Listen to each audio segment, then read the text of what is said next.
We've got this morning is Senate File 168, Alternative Teaching Certificate. Senator Larson, you're on. And audience be warned, Senator Beitman has a bill in another committee and may have to leave us suddenly. All right, you ready, Mr. Chairman? Yep. Thank you. Thank you, committee, for the opportunity to bring this bill forward. It's the Alternative Teaching Certificate. I was contacted kind of almost too late to get the bill posted, but we did get it there. The main thing it does is, we're having a very a big problem getting teachers, and this is another conduit to do that. And I think I'm gonna I have two helpers here, and if that would be okay, Mr. Chairman, I'll let them go through the bill. Okay. Introduce yourselves and proceed. Great. Thank you, Mr. Chairman. Good morning. My name is Dave Pickard. I'm representing American Board today, and with me I have Blake Yude on behalf of American Board as well. Before we get into the discussion and purpose of the bill with Mr. Yude, I do want to mention to the committee, as we spoke to most of you yesterday afternoon, we do have some amendments, and in addition to the amendments that are before you, we have worked with the PTSB this morning and have an additional amendment. So I think it's going to, while we go through the bill itself, I think it'll all come clear. And with that, Mr. Chairman, if there's no questions for me, I'm going to turn it over to Blake. Okay. Introduce yourself and proceed. Thank you, Mr. Chairman. Members of the committee, for the record, I'm Blake Yude on behalf of American Board for Certification of Teacher Excellence to testify. Blake, Yes, sir. excuse me, the acoustics are real bad in here. I didn't catch your last name. Spell your last name for us. Last name is Yude, spelled Y-O-U-D as in Delta, E for Edward. Yude? Yes, sir. Okay. I hate getting people's names wrong, and I do it regularly. I understand completely, Mr. Chairman. So as I said, I am here on behalf of American Board for Certification of Teacher Excellence to testify in favor of Senate File 168. Just to give you some quick background, American Board is a 20-year-old organization created by the U.S. Department of Education under the Bush administration to encourage local professionals to bring their real-world experience to the classroom through teaching and to help mitigate the teaching shortage that we've seen across America. Since that time, more than 15,000 teachers have launched their careers with American Board and were authorized as certified teachers in 14 states. Senate File 168 does two things. First, it puts another tool in Wyoming's toolbox to address the teacher shortage. And second, it allows programs such as ours to help highly qualified individuals make a career change to teaching in Wyoming schools. What this bill does is it allows entities such as ABCTE to offer an alternative pathway to teacher certification in Wyoming. Through ABCT or similar programs, Wyoming citizens with bachelor's degrees can complete a self-paced online teacher certification program. The program typically takes 7 to 10 months to complete, with an intense focus on pedagogy, which is the science of teaching and learning, and ensuring subject matter experience. To complete the program, prospective teachers must pass a pedagogy exam. And at least across the country, ABCT offers subject matter competency in elementary ed, special ed, English language arts, US world history, mathematics, general science, biology, chemistry, and physics. We look, in this case and with these amendments, we look forward to working with the Wyoming PTSB to make these subjects, or a variety of these subjects, available in Wyoming for Wyoming professionals. The legislation also allows individuals with bachelor's degrees from an accredited college or university to use the programs such as ours. These are career changers. They're military veterans and their spouses. They're substitute teachers and paraprofessionals who are seeking full certification, and as well as stay-at-home parents who wish to enter the workforce. These are individuals who typically will not return to college, meaning a missed opportunity to put them in the classroom. In our program, removes a significant barrier to entry, which can be cost. American Board's fee for the program is approximately $1,700 and can be For military and their spouses, you can see it as low as $1,000. I think the results of programs such as this can speak for themselves. In the case of ABCTE, our pedagogy aligns with the nationally recognized InTask pedagogy standards, or the standards of the Interstate Teacher Assessment and Support Consortium.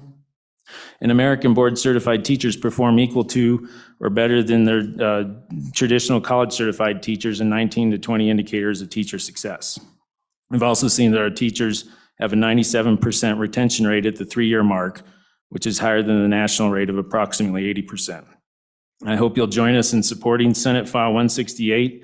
I appreciate your time, and I'm happy to stand for any questions. Questions, committee? Senator Steinmetz. Thank you, Mr. Chairman.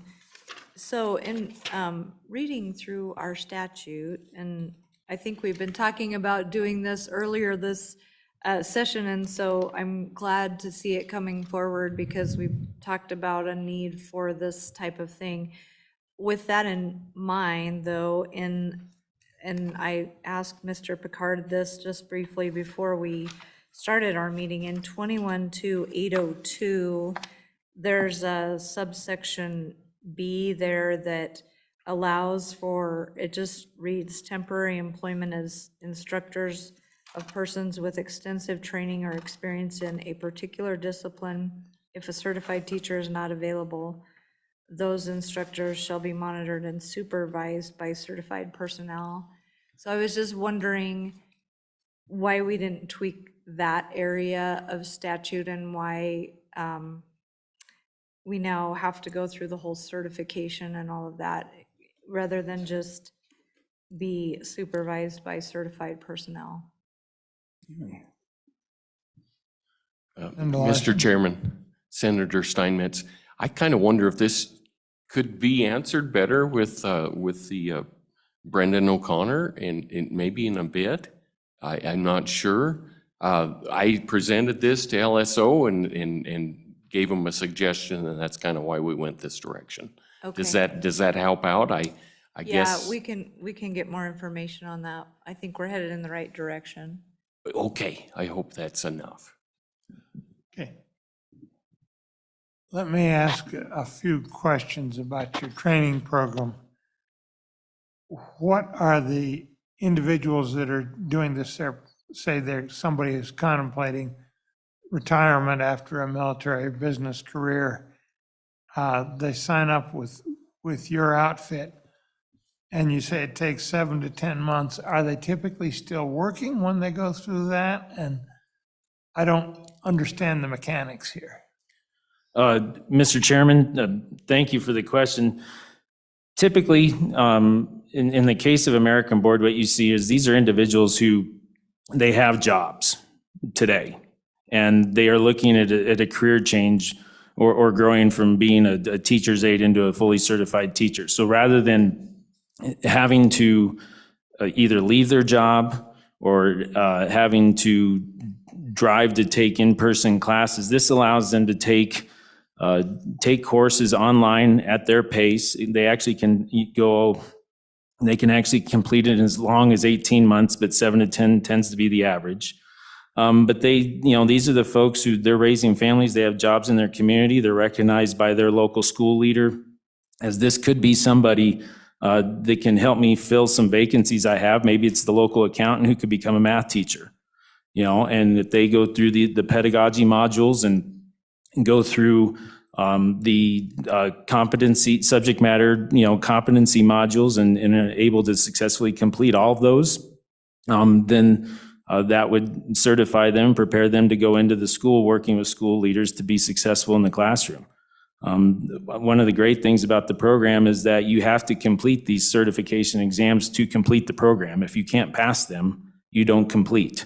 That's a little different than how you may see it in other more traditional ways, and it doesn't mean one's better or worse than the other. That's just a requirement that they have placed on ABCT participants.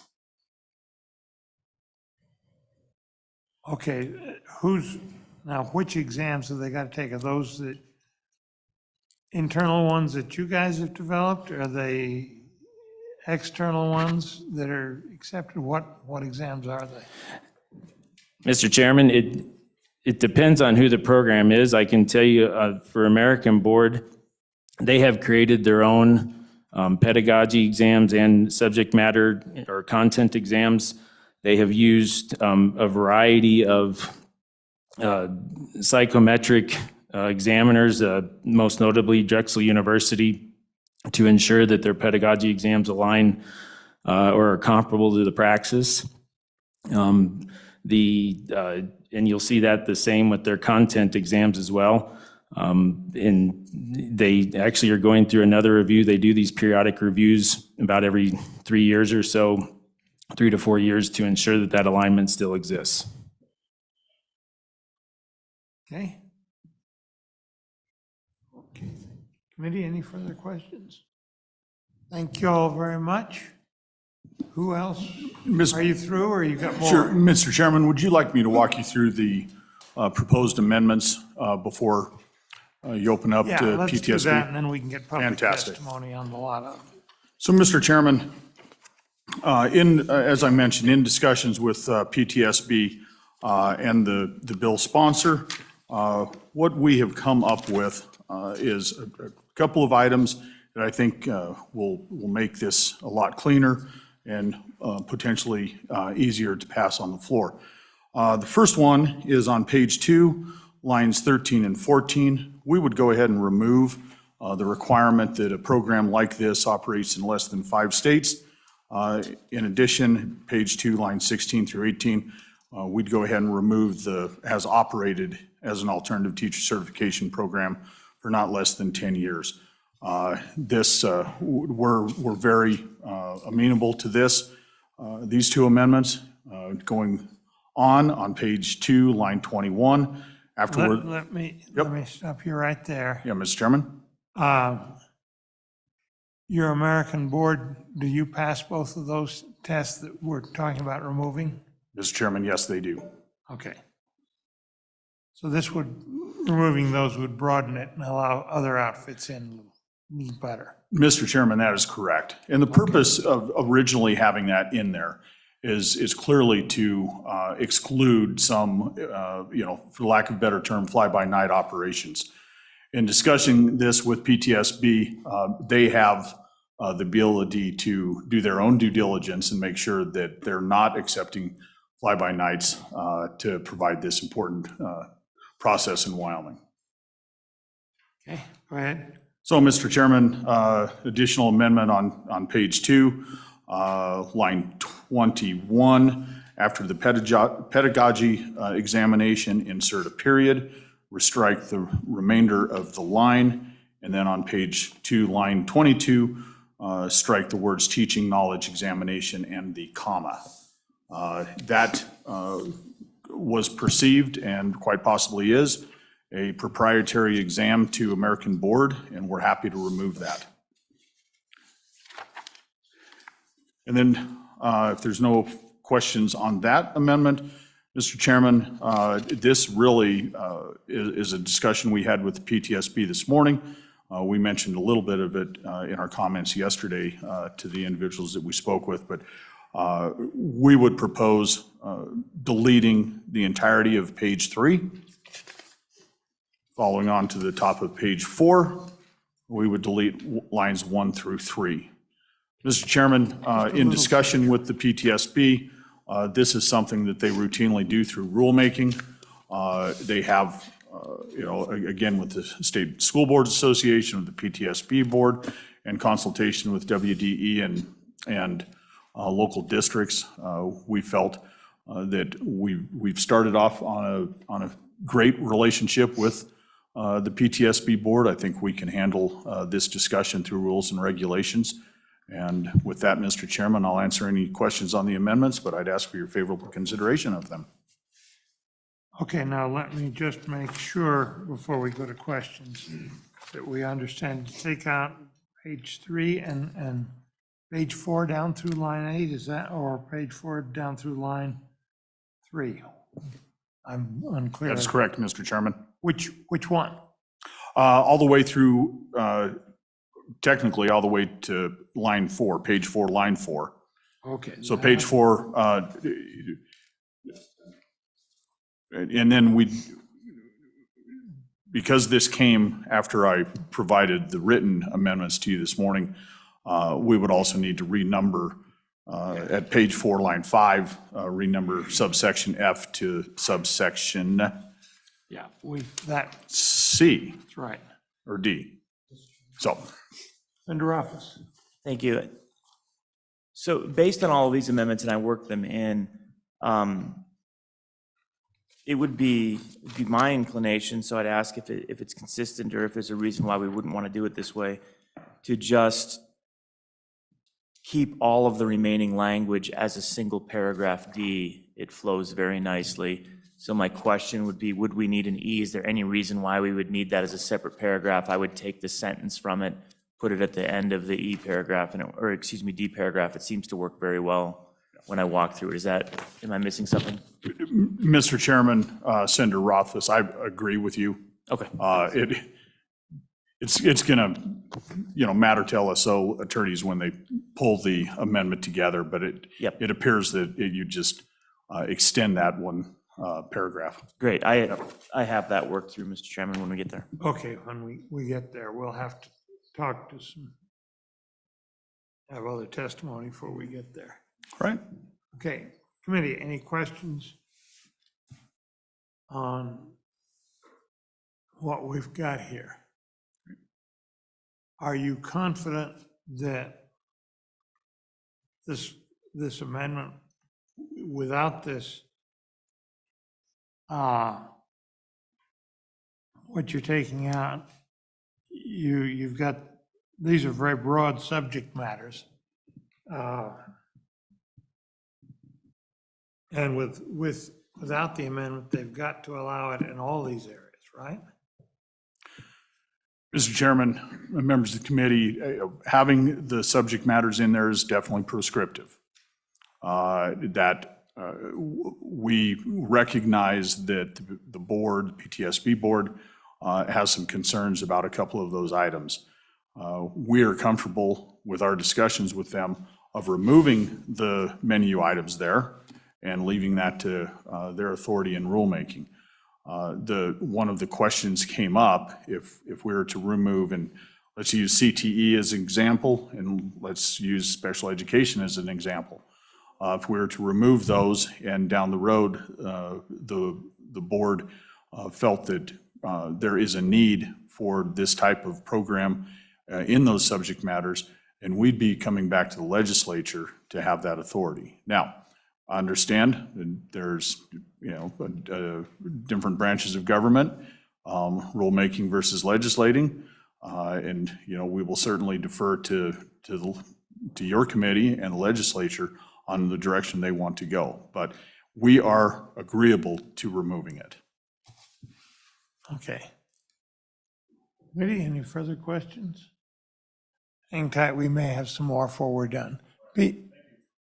PTSB, you're next.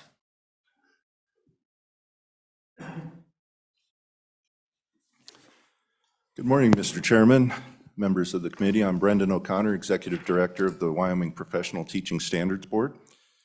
And we have had a few discussions with the gentleman that just presented and with the sponsor. I visited with him last week as soon as this bill dropped. And actually, I was a little surprised to learn just in his testimony that this was not a homegrown Wyoming initiative. It came from out of state. But the Professional Teaching Standards Board already has authority and already offers many of these options. And so, as I've told all of those gentlemen, I don't believe we need this bill, but should it be the will of this committee to move it forward, the amendments as discussed have been amenable for us as well.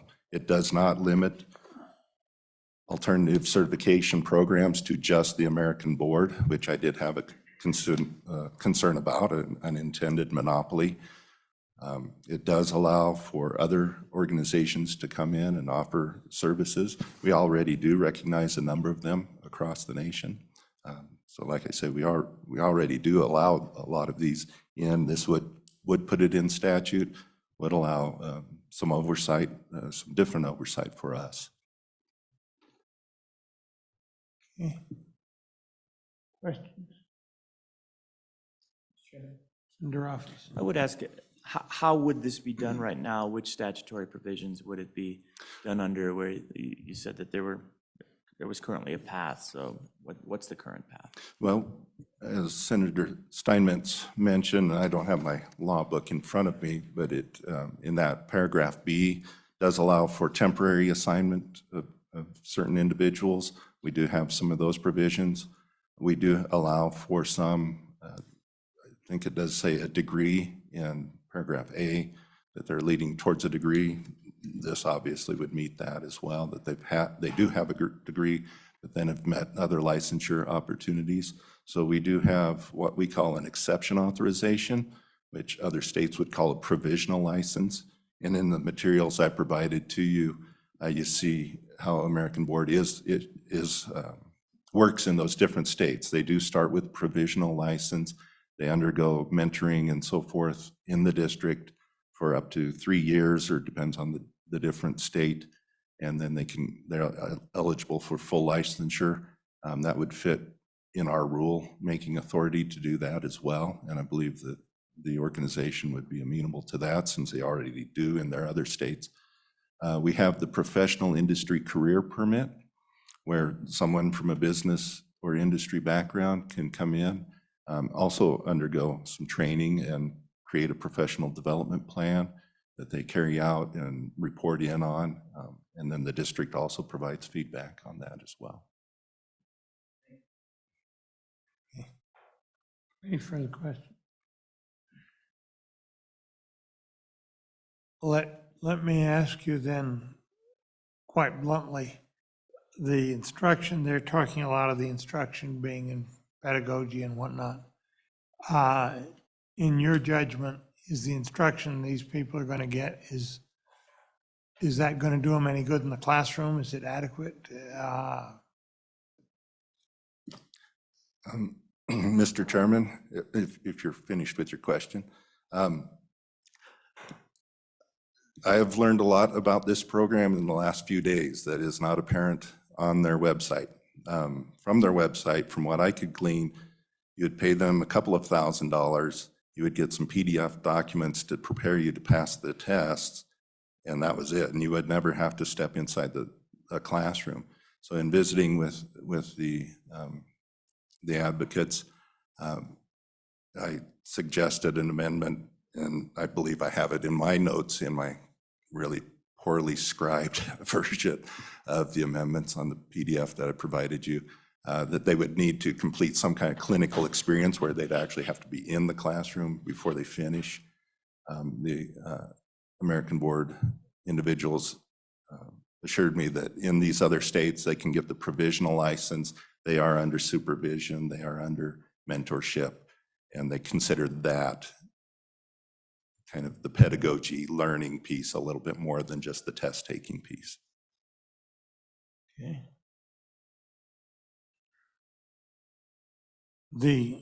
If we remove, as was suggested, the list of subjects on pages 3 and 4,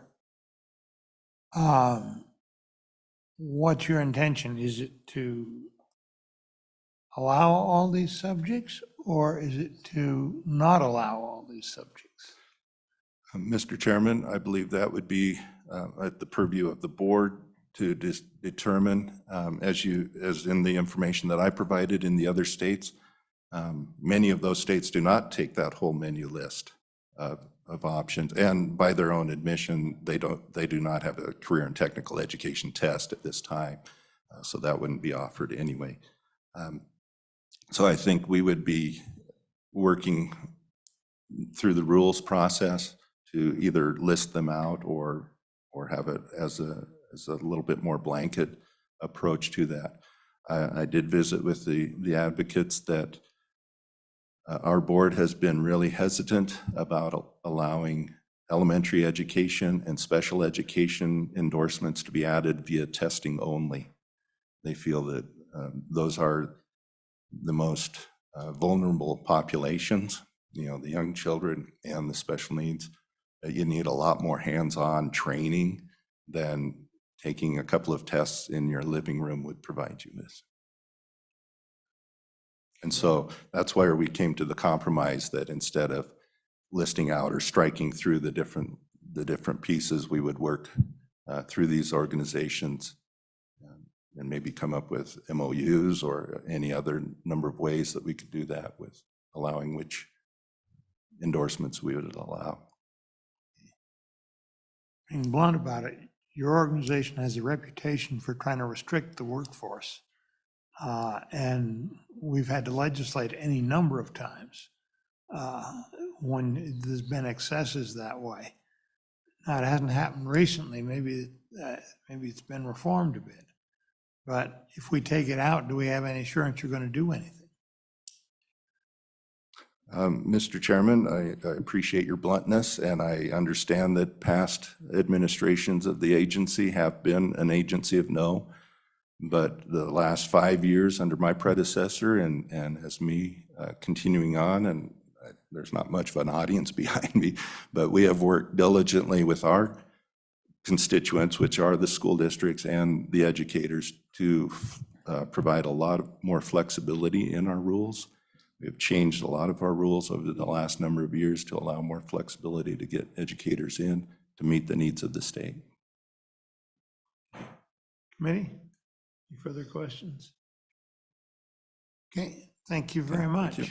Who else wants to testify? Who else wants to testify?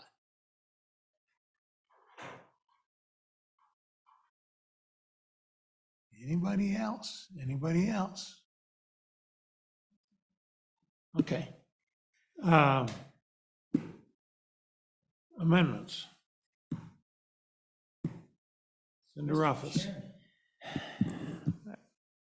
So, Mr. Chairman, bringing together the amendments that were proposed by both of our presenters and what I'm talking about for the second presenter from PTSB is the number 4 in the packet, which is and complete a clinical experience of at least 60 days as a minimum requirement. So I'm going to incorporate that into the existing language that's struck. And before I go to it, Okay, at a minimum. explain that a little bit. Yep. We may ask you to offer that separately. Sure, and I'm happy to. As a matter of fact, maybe I'll just go ahead and leave it out in the beginning, and then we'll talk through it separately. Okay. How does that sound? So starting with what's in the bill. On page 2, at line 8, keeping the D paragraph, I think it sounds better on line 10 if you say college or university and successful completion of an approved alternative certification program. We don't have to do that, but it just says completion of alternative certification program. I feel like it kind of fails grammar there. At least needs an and I would put approved because that's effectively what it's talking about above in rule and regulation. We don't have to put approved, but I guess I'll leave that up to the committee, but completion of an approved alternative certification program, that at a minimum, and then strike the colon. We're eliminating Romanet 1, we're eliminating Romanet 2, and then we're going to pick up the language of Romanet 3, so we don't need the Romanet, but it would read that at a minimum requires passage of a subject area and pedagogy examination, period. We don't actually need any of the rest of that. So requires passage of a subject area and pedagogy examination. And then the paragraph will continue, go all the way to page 4, line 5.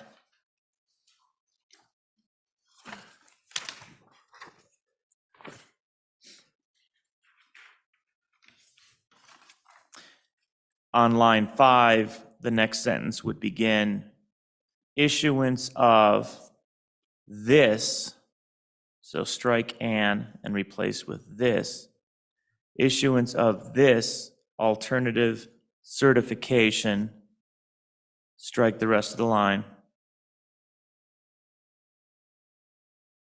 And then on line 7, insert shall only be, so we're keeping the only, shall only be for the subject areas and grade levels successfully completed by the applicant.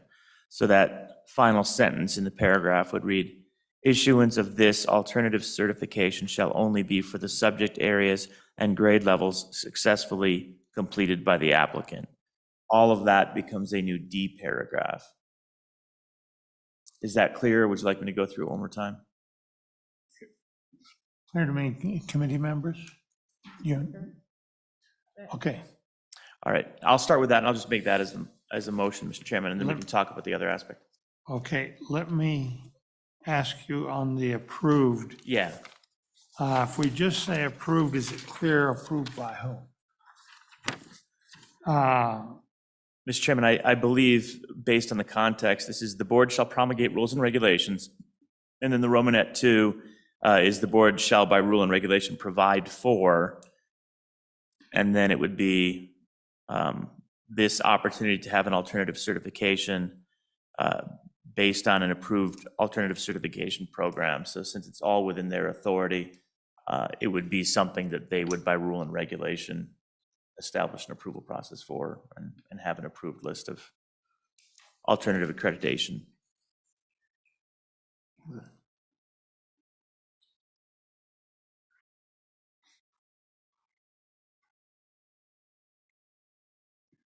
Okay, Senator Steinmetz, you've got something that you're trying to tell me and I don't understand it. Mr. Chairman, I think it's provided for what your question in statute around where this will be inserted, because it would just simply be a D section right here. So And in addition to the board shall provide for, rule and regulation provided for, and then we're inserting a subsection D. yeah. I would think if you put in of an, I would, if you want to say approved, I'd say approved by the board. And I think that would make it clear who does the approval. You don't, it's not some external outfit. Let's see, completion of an alternative certification program approved by the board.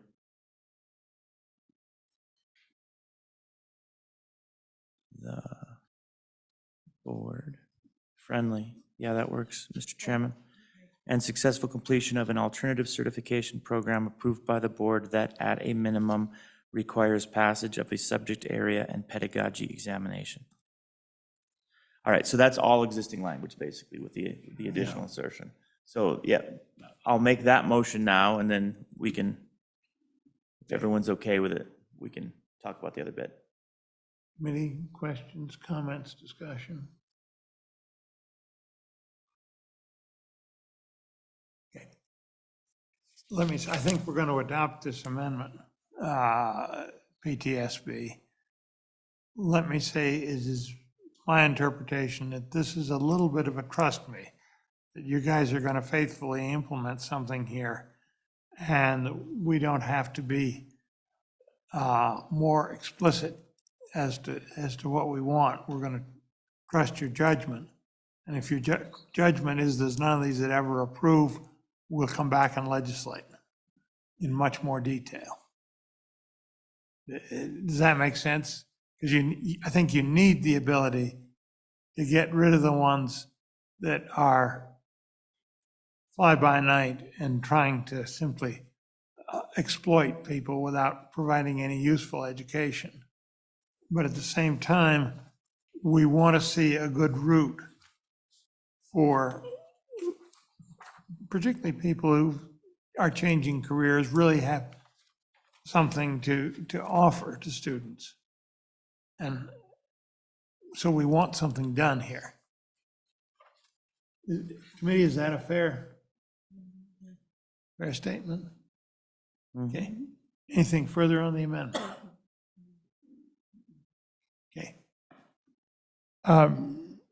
Kim, have you all got that? Do you understand it? Okay, good. Okay. All those in favor of the amendment, say aye. Aye. Opposed? That carried. Mr. Chairman, the other aspect is the suggestion by Mr. O'Connor of adding language to require completion of a clinical experience of at least 60 days, which again, we could put or not put, because I'll note that the line 11 provides flexibility and says it's an alternative certification program that's approved by the board that at a minimum requires passage of a subject area and pedagogy examination. And it is reasonable that 60-day clinical experience might be something that you would certainly want to do, maybe even longer for special education, something along those lines. Maybe you might not need it if you were teaching COSI to 12th graders. So I don't know, but that's the proposal, is to discuss it would simply be adding it to, if you see on our existing page 2, line 20 and 21, we were keeping requires passage of a subject area and pedagogy examination. It would be tacking on to the end of that sentence this language, and completion of a clinical experience of at least 60 days. I would say that by rule, they could do that anyway, on an as-needed basis. Let me ask first the proponents of the bill and then the PTSB. If we put that kind of requirement in, and I can see the value in doing something like that, are we going to disrupt the program such that people changing careers can't afford to participate? How?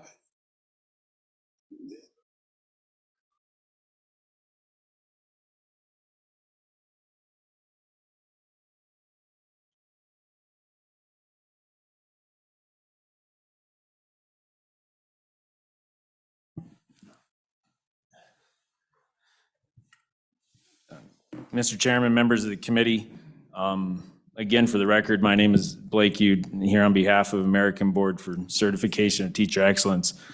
I think there's a couple points to that. Senator Rothfuss is correct that the amendment that was just approved by the committee does provide some level of flexibility by the PTSB, and that's actually what we would prefer. What we see in other states is that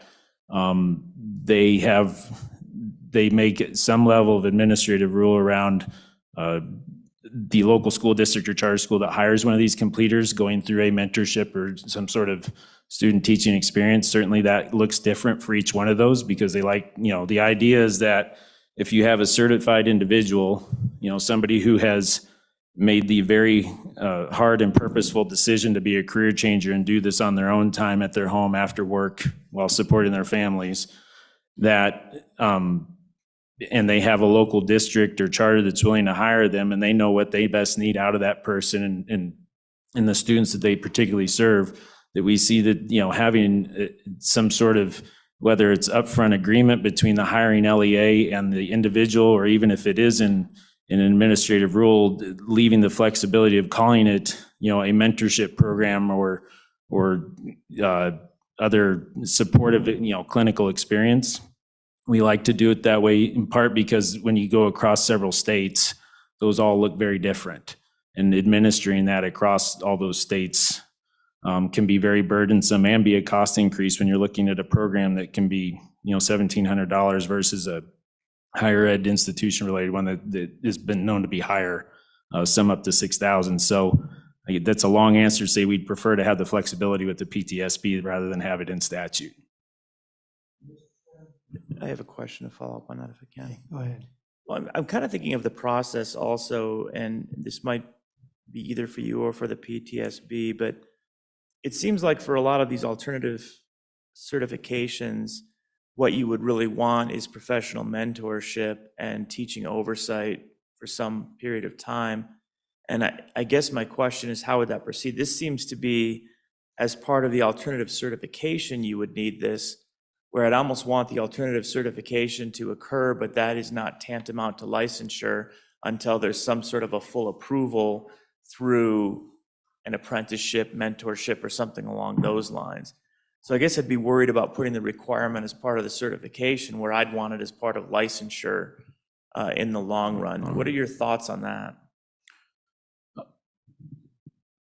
Mr. Chairman, Senator Rothfuss, I think you probably more eloquently said what I was trying to describe, is that, you complete the certification in several states, you'll see them, they'll, if they call it certification, or if they go as far as to call it licensure, they'll call it an initial or a temporary, with a condition that they complete for a 2-year mentorship is actually not uncommon. And that, and the LEA, shows and proves that that mentorship is being provided to, whether it's a state board of education or professional teaching standards board. Everybody has a little bit of a different name, but you have described that, and typically they have done that without putting it in statute, but rather putting it in some sort of rule. And Mr. Chairman, I think about, if I were to teach high school, for example, right, I've taught 15, 20 years in college, you don't get any pedagogical background ahead of teaching in college, which is probably a liability for our university students, but that's the reality of it. So for me to teach seniors in high school, for example, I'd probably do just fine, but 6th graders, I'm not going to know what the heck to do. I know the content material, but I don't have any pedagogy. So it should vary on a circumstance by circumstance basis what a reasonable requirement is. So maybe that's a good approach. Let me throw a suggestion in there. Suppose we take your language and say either 60 days or a year of teaching under supervision or mentorship, or successfully teaching under a year of supervision or mentorship for at least a school year to retain licensure. Is that too cumbersome? I like the concept, but I don't think it fits there. And I guess that's my concern, is just where it's at in statute. I think we'd want to put it on the licensure side as opposed to this alternative certification side. But I'm totally in for the concept. I think that's an important aspect of it. PTSB. Thank you, Mr. Chairman. Yeah, in further conversation with the providers and even with your explanation, I think I don't believe that my suggested amendment is necessary for this, that I agree with you. It would issue like a provisional license for X number of years. They complete this supervised mentorship and successfully pass evaluations provided by the district administration, and then they'd be eligible for full licensure. Yeah.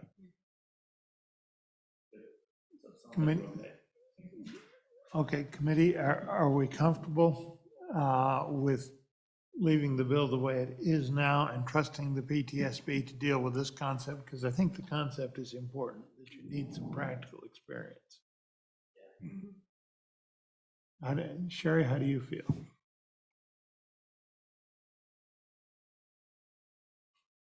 I agree. I just, in looking at the statutes that surround it, I'm not sure it's not covered, but belt and suspenders are always good. Okay, so you think it may already be covered in, Evie, how do you feel about it? You're good?